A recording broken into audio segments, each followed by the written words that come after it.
अस्सलाम वालेकुम dear student, Rizwan Danish biology lecture is here. आज हम नेक्स्ट टॉपिक डिस्कस करने लगे हैं ट्रांसपोर्ट इन ह्यूमन। हम चैप्टर नंबर 9 डिस्कस कर रहे थे। आज हम बहुत ही इंपॉर्टेंट टॉपिक डिस्कस करेंगे। जितना ये इंपॉर्टेंस हमारी बॉडी के लिए है ये आर्गन, उतना ही ये एग्जाम्स के हवाले से भी बहुत इंपॉर्टेंट ये चैप्टर है, ये टॉपिक है। यहाँ पे हम डिस्कस करने लगे हैं ह्यूमन हार्ट। ह्यूमन हार्ट क्या चीज है? ह्यूमन हार्ट जो है ये तकरीबन एक फिस्ट के बराबर हमारी जो है चेस्ट रीजन में पाया जाता है, जिसका काम होता है ब्लड को सप्लाई करना, ब्लड को पंप करना, और ये पूरी बॉडी की तरफ ब्लड को पंप करता है और पूरी बॉडी से ब्लड को रिसीव भी करता है। ये डीऑक्सीजनेटेड ब्लड को रिसीव करने के बाद उसको जो है लंग्स के पास भेजता है ताकि उससे ऑक्सीजन हासिल की जा सके, और वहां से ऑक्सीजन वाला जो ब्लड है उसको दोबारा जो है पूरी बॉडी की तरफ जो है सप्लाई करता है। इसका एक और मेन काम ये भी है, जैसे हमारी पूरी बॉडी के हर सेल को, जैसे हमने चैप्टर नंबर 8 में डिस्कस किया था कि हर सेल को जो है फूड की जरूरत होती है, तो वो फूड की जो सप्लाई है वो बाय मीन ऑफ ब्लड जो है वो हो रही होती है।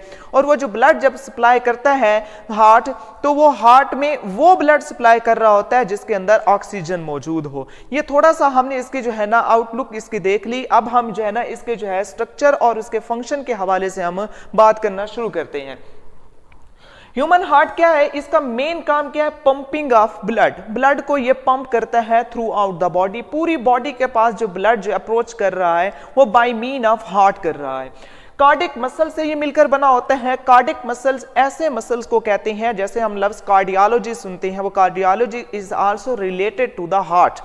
कार्डिक मसल्स ऐसे मसल्स हैं जो कि खुद ब खुद काम करते हैं, जो हमारे कंट्रोल में नहीं होते। ये पाया कहां जाता है? It is present between the lungs in the middle of the chest cavity. जैसे जो है लंग्स हमारे जो है चेस्ट रीजन में पाए जाते हैं, उसी तरह जो है हार्ट जो है वो भी हमारे जो है चेस्ट रीजन में पाया जाता है। और बिटवीन द लंग्स इसलिए कि दो लंग्स जब आप जो यहाँ पे खड़े हैं जैसे हमारी चेस्ट रीजन में, तो उसके बिल्कुल दरमियान में जो है ये हमारा हार्ट पाया जाता है इन द चेस्ट कैविटी। और इसकी जो है बाहर जो है एक लेयर पाई जाती है, एक मसल्स की एक लेयर बनी होती है जिसको हम पेरिकार्डियम कहते हैं। अब ये पेरिकार्डियम एक जो है ना थैले नुमा है, जिसके अंदर हार्ट एक्चुअली इनक्लोज्ड होते हैं, और जिसके बाहर जो है पेरिकार्डियल फ्लूइड पाया जाता है। उस थैले और हमारे हार्ट के दरमियान में ये एक फ्लूइड होता है जिसको हम नाम दे रहे हैं पेरिकार्डियल फ्लूइड का। ये जो पेरिकार्डियल फ्लूइड है, इसका जो मेन फंक्शन है वो हार्ट को फ्रिक्शन से बचाना है। हार्ट के मसल्स को जो है फ्रिक्शन से, रगड़ से जो है ना प्रोटेक्ट करना होता है। वो इसीलिए कि हार्ट मुसलसल जो है वो बीट कर रहा है, और मुसलसल अगर हार्ट ऐसे बीट करता रहे, अगर बाहर वाले मसल या बाहर वाले किसी भी एरिया को अगर वो मुसलसल टच करता रहे, तो इससे रगड़ पैदा हो सकती है, जिससे हार्ट के अंदर जो है वो इंजरी हो सकती है। तो तभी नेचर ने उस इंजरी से बचाने के लिए एक फ्लूइड वहां पे रख दिया, जो कि फ्लूइड जो है हार्ट को फ्रिक्शन से बचा रहा है। हार्ट के 4 चैम्बर्स हैं। पहले 2 chambers right atrium, right ventricle, और इसी तरह left atrium and left ventricle. अब हम इसको डायग्राम की मदद से देखते हैं, जिससे हमें जो है ज्यादा आसानी होगी। कि जैसे कि ये हमारा हार्ट है, ये हार्ट के अंदर हम यहाँ पे देख रहे हैं, यहाँ लिखा है कि लेफ्ट एट्रियम, और यहाँ पे लिखा है राइट एट्रियम। हमारे लिहाज से तो ये राइट होना चाहिए और इसको लेफ्ट होना चाहिए। ऐसा क्यों है? सपोज ये अगर ये मेरा हार्ट है तो मैं इस तरफ हूं, तो अगर ये दरमियान वाला ये राइट वाला ये राइट एट्रियम होगा। इसी तरह ये लेफ्ट है तो ये लेफ्ट एट्रियम है। इसी तरह ये राइट वेंट्रिकल है और ये लेफ्ट वेंट्रिकल है। तो अब हम देखते हैं कि ये जो अपर वाले जो 2 चैम्बर्स हैं, जिसको हम नाम एट्रियम का दे रहे हैं, ये दोनों को एट्रिया कहेंगे कलेक्टिवली। एक होगा तो उसको हम एट्रियम का नाम देते हैं। ये दोनों एट्रियम जो हैं, इनको हम रिसीविंग चैम्बर्स भी कहते हैं। ये असल में ब्लड को रिसीव कर रहे होते हैं, जबकि ये जो वेंट्रिकल्स हैं, इन दोनों को हम जो है पंपिंग चैम्बर भी कहते हैं। पंपिंग चैम्बर इसीलिए कह रहे हैं क्योंकि ये ब्लड को पंप कर रहे हैं अगले पोर्शंस के अंदर, अगले मुतलका हिस्सों के अंदर। जैसे ये चैम्बर है, ये राइट जो है वेंट्रिकल है, ये ब्लड को सप्लाई कर रहा है टू द लंग्स, और ये लंग्स से जो ब्लड आ रहा है ऑक्सीजनेटेड ब्लड, उसको पूरी बॉडी की तरफ जो है वो वेंट्रिकल जो है वो सप्लाई कर रहे हैं। ये जो इसके जो मेन ये जो 4 खाने हैं, इसके अपर 2 को हम नाम दे रहे हैं रिसीविंग चैम्बर्स का, और जो लोअर दोनों चैम्बर्स हैं, दो वेंट्रिकल्स हैं, ये दोनों जो हैं ये पंपिंग चैम्बर कहलाते हैं। तो सबसे पहले हम देखते हैं, एक तो ये है कि हार्ट जो है, heart works as a double pump. Short question में बाजुकात ये क्वेश्चन पूछ लिया जाता है, व्हाई या how heart works as a double pump, double pump के तौर पे ये कैसे काम करता है। तो हम डायग्राम की मदद से देखेंगे कि ये डबल पंप की तरह जो है ना ये कैसे काम कर रहा है।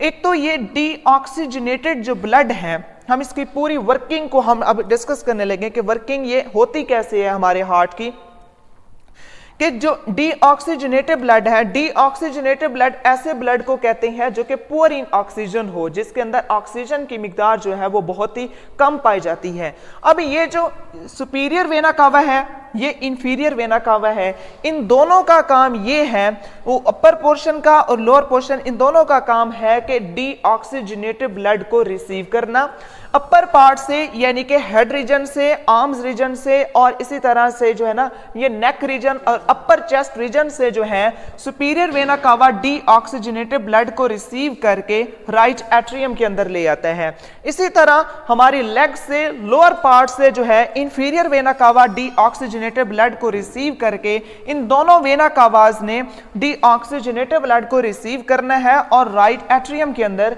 इसको जो है पहुंचा देना है। अब ये जब राइट एट्रियम इस ब्लड को रिसीव करता है तो यहाँ पे एक प्रेशर डेवलप होता है, जिस प्रेशर की वजह से ये जो ब्लड है इसको पंप कर दिया जाता है टूवर्ड द वेंट्रिकल। अब याद रखिए ये कौन सा ब्लड इसके अंदर आ रहा है, वो डीऑक्सीजनेटेड ब्लड है। डीऑक्सीजनेटेड ब्लड जैसे ही राइट वेंट्रिकल में आता है तो यहाँ पे प्रेशर डेवलप हो जाता है। तो प्रेशर डेवलप होने की वजह से इस ब्लड को जो है वो आगे पंप कर दिया जाता है, जो कि ये आर्टरी जो ब्लड को लेके जा रही है टूवर्ड द लंग्स, ये इसको लंग्स के पास जो है सप्लाई कर देगी। इसी तरह ये भी इसी तरह दूसरे लंग्स के पास ब्लड की सप्लाई हो जाएगी। अब हमने देखा superior vena cava, inferior vena cava दोनों ने डीऑक्सीजनेटेड ब्लड को रिसीव किया, राइट एट्रियम में ब्लड आया, उसको पंप कर दिया गया वेंट्रिकल में, और वेंट्रिकल से जो है ये ब्लड को पंप कर दिया गया है टूवर्ड द लंग्स। अब यहाँ पे एक जो है ना ये सिस्टम मुकम्मल हो गया, जिसमें जो है डीऑक्सीजनेटेड ब्लड को रिसीव करके लंग्स के पास भेज दिया गया। तो इसको हम एक पंप का नाम दे रहे हैं, जो कि एक दफा जो है ब्लड को पंप किया गया है लंग्स के पास। अब लंग्स से जो ब्लड पहुंचा, जिसके पास ऑक्सीजन अब उसको मुहैया हो गई, यानी कि उसके अंदर जो कार्बन डाइऑक्साइड वगैरह थी वो लंग्स ने हासिल कर ली, और वहां से ऑक्सीजन जो है अब वो ब्लड में शामिल हो गई।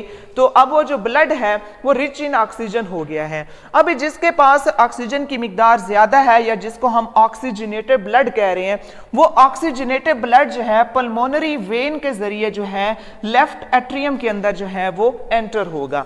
लेफ्ट एट्रियम में जब ऑक्सीजनेटेड ब्लड आता है, इसको फिर सप्लाई कर दिया जाता है, जब यानी कि यहाँ पे प्रेशर डेवलप होता है, तो प्रेशर डेवलप होने से इसको लेफ्ट वेंट्रिकल में भेज दिया जाता है। अब ये लेफ्ट वेंट्रिकल जो है ये ब्लड को जो है वो पंप करेगा टूवर्ड द एओर्टा। अब एओर्टा जो है ये यहाँ से फर्दर जो है वो ब्रांचेस निकल रही हैं, जैसे ये ब्रांच है, ये जो है एक आर्म की तरफ जा रही है, ये दूसरी ब्रांच ये दूसरी आर्म की तरफ जा रही है, जो मिडल वाली ब्रांच है ये हमारे नेक रीजन के पास, हेड रीजन के पास जो है ब्लड को लेके जा रही होती है। जबकि ये वाला हिस्सा यहाँ से मुड़ रहा है, जिसको हम एओर्टिक आर्क कहते हैं। ये एओर्टिक आर्क ये लोअर रीजन की तरफ जो है ब्लड को सप्लाई कर रही होती है, जो कि लोअर जो है डिफरेंट जो हमारे ऑर्गन्स हैं उन तक ब्लड को सप्लाई कर दिया जाता है। तो अब हमने एक तो इसकी ब्लड की जो मूवमेंट है किस पाथवे से हो रही है उसको हमने देख लिया। तो हम इसको एक दफा फिर से जो है ना देख लेते हैं कि ये किस तरह से जो मूवमेंट हो रही है। सुपीरियर और इंफीरियर वेना कावा ने ब्लड को कलेक्ट करना है एट्रियम में, एट्रिया ने राइट एट्रिया ने ब्लड को पंप करना है वेंट्रिकल में, वेंट्रिकल ने इसको लंग्स के पास भेज देना है। ये हो गई एक साइड की मूवमेंट। जबकि दूसरी तरफ की मूवमेंट क्या है कि पल्मोनरी वेन ने ब्लड को गेन करना है, जो कि ऑक्सीजनेटेड है, उसको पंप किया जाएगा वेंट्रिकल के पास, वेंट्रिकल इसको पूरी बॉडी की तरफ सप्लाई कर देती है। अब जब भी चैम्बर चेंज होगा तो चेंज होने वाली जगह पे जो है ना नेचर ने वॉल्व लगाए हैं, और एक्चुअल फंक्शन क्या है उन वॉल्व का, उनका फंक्शन ये है कि सेमी जो है सॉरी उनको यूनिडायरेक्शनल रखा जाए ब्लड को, क्योंकि जब अगर ये ब्लड यहाँ पे पहुंच गया है, ये ब्लड अगर यहाँ से एंटर हो गया है इसके अंदर वेंट्रिकल में, तो ये चांसेस ये ना हो कि ये पंप करते वक्त जो है ब्लड जो है इधर जाने की बजाय वापस जाने लगे। तो तभी नेचर ने यहाँ पे वॉल्व रख दिया जिसको हम नाम दे रहे हैं ट्राइकस्पिड वॉल्व। अब ये जो ट्राइकस्पिड वॉल्व है इसको हम ट्राइकस्पिड इसलिए कहते हैं क्योंकि इसके जो है 3 जो है वो पोर्शंस होते हैं इस तरह से कि जैसे ये ओपन होता है तो ये 3 जो है ढक्कन नुमा हिस्से होते हैं जो कि ओपन होते हैं और ब्लड को जो है वेंट्रिकल में पास आउट कर दिया जाता है। इसी तरह यहाँ पे एट्रिया में और इस तरह से वेंट्रिकल में, इन दोनों को हम एट्रियो वेंट्रिकल वॉल्व भी कहते हैं। अब यहाँ पे भी एक वॉल्व लगा हुआ है जिसको हम नाम दे रहे हैं बाइकस्पिड वॉल्व का। इसको बाइकस्पिड इसलिए कहते हैं क्योंकि इसके अंदर सिर्फ 2 ढक्कन हैं, 2 चैम्बर्स हैं, 2 खिड़कियां होती हैं जो कि यहाँ से ओपन होती हैं। अब ये ब्लड जो कि वेंट्रिकल में जब सप्लाई होता है और इसके बाद जो है चांसेस है कि ब्लड वापस हो सकता है, इसलिए नेचर ने यहाँ पे वॉल्व रखा ताकि ये ब्लड जो है वो यूनिडायरेक्शनल रहे। इसी तरह जब ब्लड को इसके अंदर सप्लाई कर दिया जाता है एओर्टा के अंदर और यहाँ से जो है यहाँ से लंग्स की तरफ ब्लड को भेज दिया जाता है, तो अब यहाँ पे भी चांसेस हैं कि ब्लड वापस आ सकता है वेंट्रिकल के अंदर। तो इसलिए नेचर ने यहाँ पे भी वॉल्व रखा जिसको हम पल्मोनरी सेमील्यूनर वॉल्व कह रहे हैं। पल्मोनरी इसलिए कह रहे हैं चूंकि ये जो है लंग्स की तरफ लेके जा रहा है, और पल्मो लफ्ज कहीं पे भी साइंस में इस्तेमाल होता है तो पल्मो का मतलब होता है लंग्स। तो ये लंग्स की तरफ जो है ये जाते हुए जो है ब्लड जो कि वापस ना आ जाए, इसलिए नेचर ने यहाँ पे पल्मोनरी सेमील्यूनर वॉल्व रखा है।